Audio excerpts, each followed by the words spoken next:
Musím povedať, že sme začali skôr, ako sme nemohli čakať na to, že či to dopadne tak alebo onak.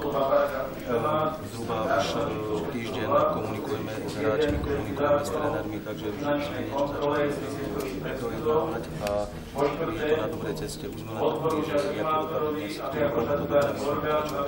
Koľkých hráčov máte, dá sa povedať, ako to vyzerá?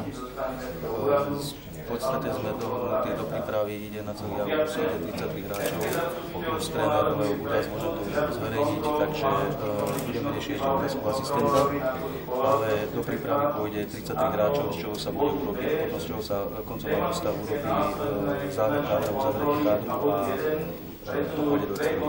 Môžete aj nejaké mená povedať, že ktoré napríklad také zaujímavé? Nemáme ešte podpísané konkrétne zmluvy, ale myslím, že je to zaujímavé na niekam. Napríklad?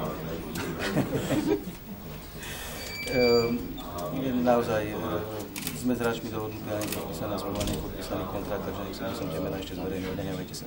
Padol vám veľký kameň zo srdca a očakávali ste, že to tak dopadne, alebo ste mali aj nejaké obavy? Keď vám môžem povedať pravdu, 2 týždne dozadu som bol už vysporiadaný s tým, že z Piešťan Extraliga pôjde preč. A každé ráno som sa zobudzal biely, čierny, na jednej strane vysporiadený, na druhej strane som mal veľké výčitky, že v podstate sme sa toľké roky snažili, aby tá Extraliga tu bola. Čo sa týka fanklubu nášho, niektorých podnikateľov v meste Piešťany. A teraz by sme to museli pustiť len tak, aby sme zachránili vôbec osoby, ktoré máme, že by sme boli nutení v podstate tú Extraligu ďalej, tak mi to nešlo nejako cez srdce a môžem ešte raz povedať úprimne, že to tak dopadlo. Ja osobne som spokojný. O rok sa bude opakovať to handrkovanie o peniaz, alebo tých 200 000 na energie bolo len na tento rok?